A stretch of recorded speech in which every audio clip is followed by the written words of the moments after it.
अस्सलामुअलैकुम नाजरीन, green health programme के साथ मैं हूं आपकी होस्ट डॉक्टर तहज़ीब ताहिर। आज हम बात करेंगे चेस्ट इन्फेक्शन के बारे में। आखिर ये चेस्ट इन्फेक्शन होता क्यों है, क्या होता है, चेस्ट की बीमारियां क्यों इतनी आम हो रही हैं, क्या इसके वजूहात हमारा ओवर क्राउडेड माशरा है या पॉपुलेशन। चेस्ट से रिलेटेड जितनी भी बीमारियां हैं और इससे इंफॉर्मेटिव मालूमात आज हम हासिल करेंगे डॉक्टर साकिब सईद से। अस्सलामुअलैकुम डॉक्टर साहब। वालेकुम अस्सलाम।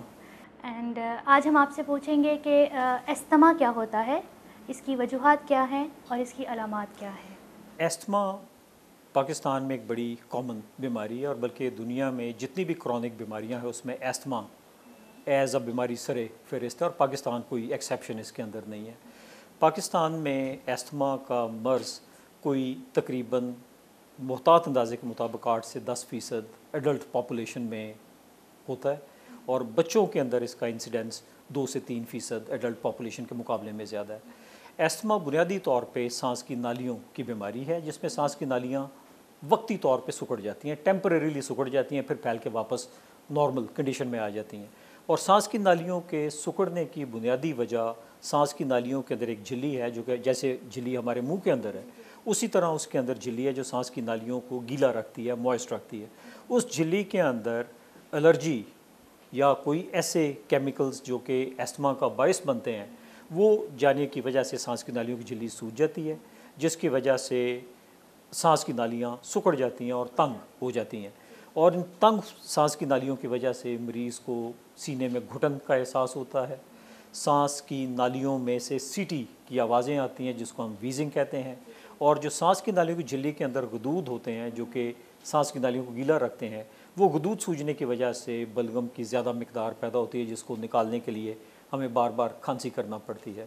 और ये एस्थमा के अंदर सांस की नालियों में जो तंगी है ये एपिसोडिक है, ये वक्त के साथ दिन के किसी हिस्से में ज़्यादा हो जाएगी, किसी हिस्से में कम हो जाएगी और किसी हिस्से में ये बिल्कुल नॉर्मल हो जाएगी।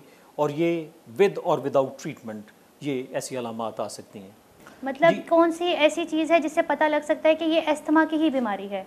एस्थमा जी कोई खांसी जो 2 हफ्ते से ज़्यादा चले उसमें हमें कोई ना कोई अंडरलाइंग लंग प्रॉब्लम सस्पेक्ट करनी चाहिए, हमें शुबा होना चाहिए कि ये लंग की बीमारी है।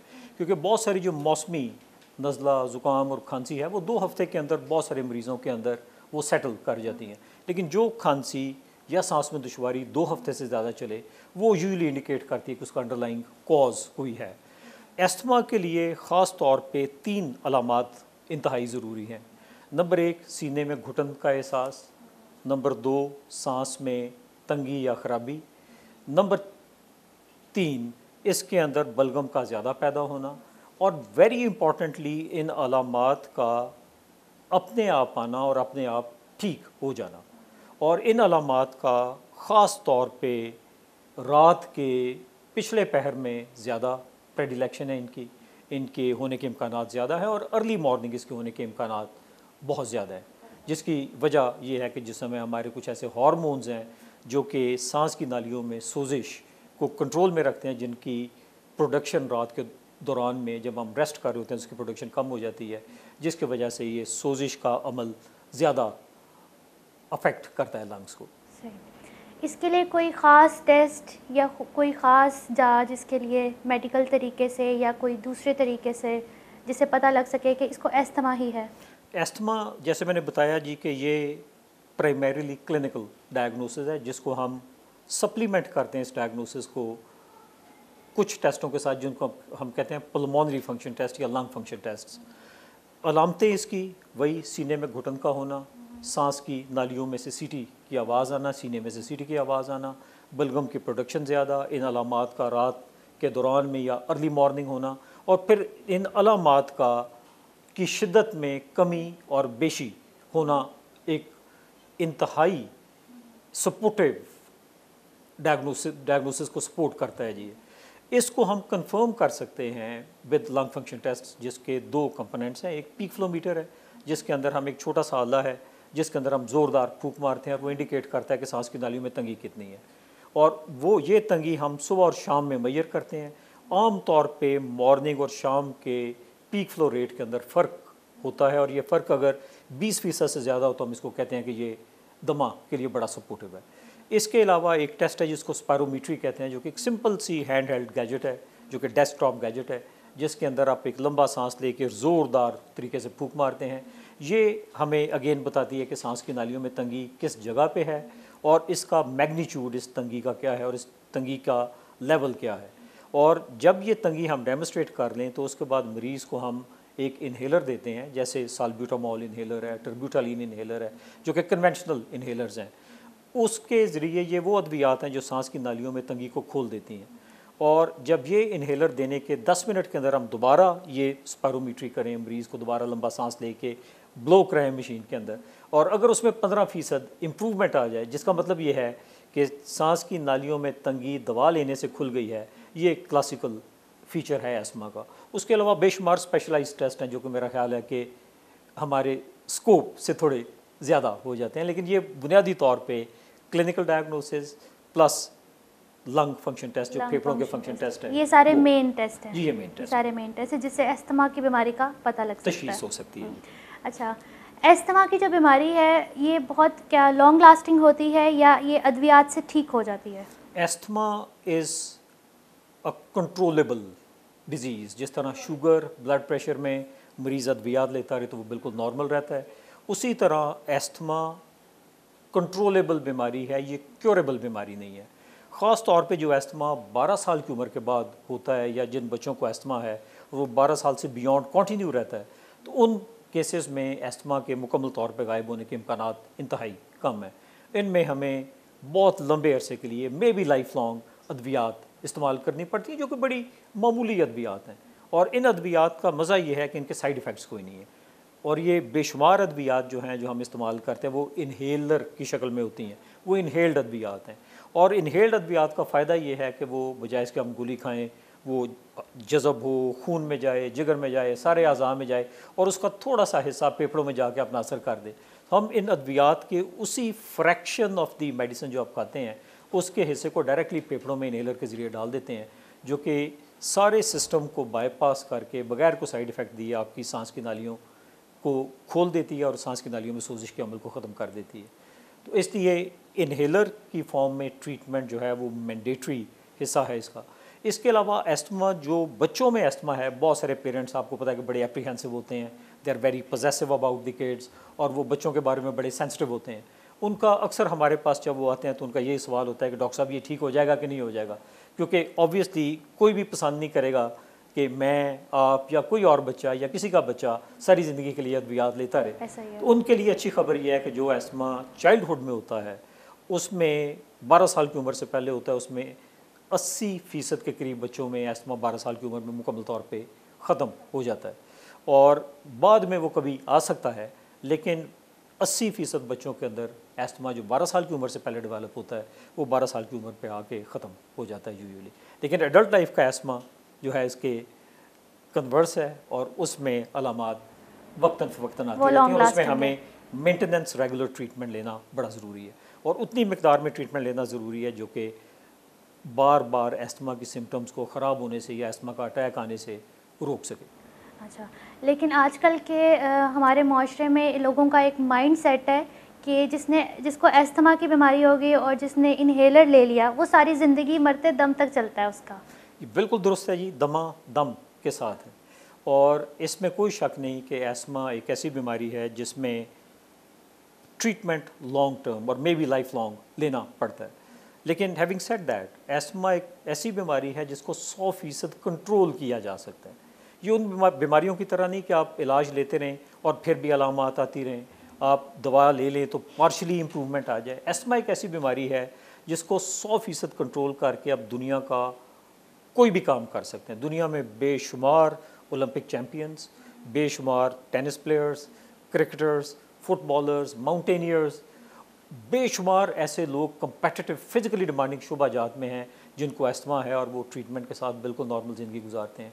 और एस्थमा पर सी इसको एक बीमारी परसीव नहीं करना चाहिए। देखें, एलर्जी से हम सब मुतासर होते हैं टू वेरिंग डिग्री। बाज़ लोग हैं जिनको एलर्जी का ज़्यादा असरात होते हैं, कुछ लोग हैं जिनको एलर्जी के कम असरात होते हैं। इसी तरह सांस की नालियाँ जिन लोगों को एस्थमा होता है वो ज़्यादा हसास होती हैं आम लोगों के मुकाबले में। तो आप बड़ा सेफली कह सकते हैं कि एक एस्थमा एक बीमारी नहीं है, बल्कि एस्थमा एक ओवर सेंसिटिविटी स्टेट है कि नॉर्मल से ज़्यादा हसास। जैसे बाज़ लोग हैं, आप उनसे बात करें, कोई ऐसी उनकी मर्ज़ी के ख़िलाफ़ बात हो जाए तो फ़ौरन गुस्सा खा जाते हैं, they become very emotional, they become very reactionary. और बाज़ लोग हैं जो बड़े कूल डूल होते हैं, आप जितना मर्ज़ी कह लें तो वो कामली कूलली सुनते रहते हैं, उनका रिएक्शन टाइम ज़्यादा है। इसी तरह सांस की नालियों में जो एस्थमेटिक्स हैं वो सांस की नालियाँ गुस्सा जल्दी खा जाती हैं, वो तंग जल्दी हो जाती हैं, और बेसिकली वो सांस symptom की लानी शुरू हो नालियों के जाती हैं। इमोशंस हैं। सांस की नालियों के इमोशंस है, let's put it that way. जी बिल्कुल।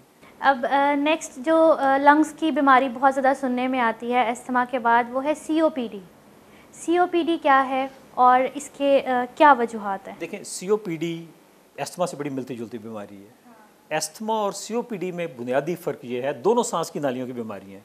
एस्थमा के अंदर जैसे मैंने बताया कि अलामात आती हैं, गायब हो जाती हैं, और ये जो तंगी सांस की नालियों में है वो टेम्परेरी है, जो ट्रीटमेंट के साथ वापस 100% नॉर्मेलिटी में चली जाती है। Even without treatment during any time of the day ये नॉर्मल पे आ जाती है। COPD एक ऐसी बीमारी है जो एक्सक्लूसिवली, ऑलमोस्ट एक्सक्लूसिवली 90 से 95% केसेस जिनमें ये COPD डेवलप होती है, ये स्मोकर्स हैं, ये स्मोकर्स के अंदर डेवलप होती है, चाहे वो एक्टिव स्मोकर्स हैं या पैसिव स्मोकर्स हैं। तो COPD के अंदर सांस की नालियों में तंगी जो है वो एक मुस्तकिल अमल है, जिसको हम ट्रीटमेंट के साथ 100% नॉर्मेलिटी में वापस नहीं ला सकते। सो एस्थमा में तो ये हो गया कि आपने ट्रीटमेंट दिया तो आप 100% नॉर्मल हो के 100% नॉर्मल एक्टिविटी आप करेंगे, आप 100% नॉर्मल ज़िंदगी गुजार सकते हैं। लेकिन depending upon the severity of the COPD आप एब्सोल्यूट नॉर्मल ज़िंदगी नहीं गुजार सकते। इसमें सांस की नालियों की तंगी मुस्तकिल है, और अगर आप स्मोक करते जाते हैं तो उतनी ज़्यादा तंगी ये बढ़ती जाती है और उतनी ज़्यादा आपकी अलामात बढ़ती जाती हैं। बेसिकली इसमें ऑब्स्ट्रक्शंस आ जाती हैं। जी, उसमें ऑब्स्ट्रक्शन से मुराद है कि सांस की नालियों में तंगी को हम ऑब्स्ट्रक्शन कह देते हैं। जी बिल्कुल। रोज़मर्रा की ज़िंदगी में COPD के जो पेशेंट्स हैं उनकी ज़िंदगी में कोई इफ़ेक्ट आता है? जी बिल्कुल। देखें, COPD की 3 कैटेगरीज हैं depending upon the severity: mild, moderate, severe and very severe.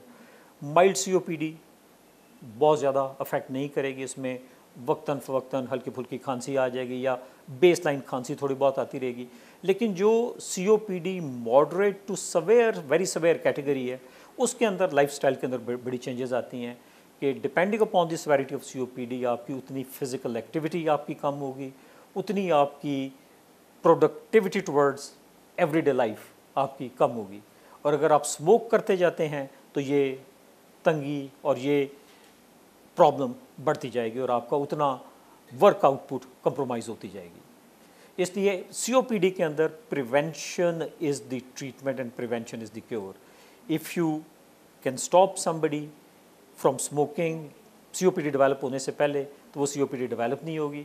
और जिन लोगों में माइल्ड COPD डेवलप होगी और वो स्मोक करते हैं, स्मोकिंग छोड़ देंगे, तो वो ज़्यादा severe form of COPD develop नहीं करेंगे। तो स्मोकिंग का छोड़ना COPD के हर स्टेज के अंदर बड़ा फ़ायदा मंद है, क्योंकि इसकी आपकी डिज़ीज़ के बढ़ने की सलाहियत और रफ्तार को बड़ा स्लो डाउन किया जा सकता है। ऐसा सुनने में आता है कि COPD के जो पेशेंट्स हैं उनको बहुत फ्लू की शिकायत रहती है, ऐसा क्यों? नहीं, COPD का फ्लू के साथ बिल्कुल हरगिज़ कोई ताल्लुक नहीं। फ्लू की वजह से, फ्लू के वायरस की वजह से COPD की अलामात बढ़ जाती हैं। जैसे नज़ला ज़ुकाम हो तो COPD का अटैक हो जाता है, यानी COPD की सिम्टम ज़्यादा हो जाती हैं। जनरली फ्लू जो एलर्जिक राइनाइटिस जिसको हम कहते हैं, जो वायरस की वजह से नहीं होता, एलर्जी की वजह से, उसकी एसोसिएशन है एस्थमा के साथ, एलर्जिक डिजीज़ के साथ। लेकिन जो सीजनल फ्लू हमें होता है सर्दियों के महीनों में, जिसकी हम फ्लू वैक्सीन भी लगवाते हैं बहुत सारे लोग, वो वायरस की इन्फेक्शन है जो कि नाक में हुई, गले में हुई, और वो ट्रैवल करके सांस की नालियों में जाके COPD को अफेक्ट कर देती है। इसलिए COPD के मरीज़ों को हम सालाना फ्लू की वैक्सीन ज़रूर रिकमेंड करते हैं, क्योंकि बहुत सारे केसेस के अंदर सर्दियों के महीनों में जब COPD का लोड बढ़ता है, रेस्पिरेटरी इन्फेक्शंस का लोड बढ़ता है, तो उन लोगों को COPD का अटैक होने से बचाया जा सके, और अगर अटैक हो भी वैक्सीनेशन लेने के बाद तो उसकी शिद्दत कम हो। और दूसरी वैक्सीन, सॉरी मैं यहाँ पे लिबर्टी लूँगा ये कहने की कि हम दूसरी वैक्सीन जो COPD के मरीज़ों में रिकमेंड करते हैं, जो कि बड़ा इंपॉर्टेंट प्रिवेंटिव एस्पेक्ट है, वो है नमूनिया की वैक्सीन। और नमूनिया की वैक्सीन अब ऐसी वैक्सीन अवेलेबल है जो कि ज़िंदगी में सिर्फ एक बार लेने से सारी ज़िंदगी के लिए वो नमूनिया होने से प्रोटेक्शन देती है। अगर नमूनिया हो भी उसके बावजूद भी तो नमूनिया की शिद्दत को उसके जर्म्स किल कर देता है। जी, उसकी शिद्दत में कमी आ जाती है। नमूनिया हो भी तो उसकी सेवेरिटी उतनी ज़्यादा नहीं होगी। बेसिकली हम COPD में सिक्रीशन फ्री रखते हैं पेशेंट को। यूजुअली जी हम इन्फेक्शन फ्री रखने की कोशिश रखते हैं और उनकी स्मोकिंग जो कि मेन हैज़र्डस सब्सटेंस है जिसकी वजह से हो रही है, उनको स्मोकिंग बंद करने की तरगीब देते हैं। और ये हमारा हर कंसल्टेशन के ऊपर हर दफ़ा जब हम मरीज़ को देखते हैं तो हम ये रीइंफोर्स करते हैं और उन्हें एजुकेट करते हैं कि स्मोकिंग को छोड़ना कैसे है। हमने उसके बेशुमार तरीक़ाकार हैं स्मोकिंग छोड़ने के, लेकिन having said that will power is the single most important component exactly and motivation of the patient जो कि उनको सिगरेट छोड़ने में मददगार मोटिवेशन के लिए तो सिगरेट के पैकेट पे भी लिखा होता है स्मोकिंग किल्स, लेकिन वो मेरा ख्याल है वो लोगों को नज़र नहीं आता शायद। I think so. ये सवालों का सिलसिला हमारा जारी रहेगा लेकिन इस छोटे से ब्रेक के बाद। Stay with us.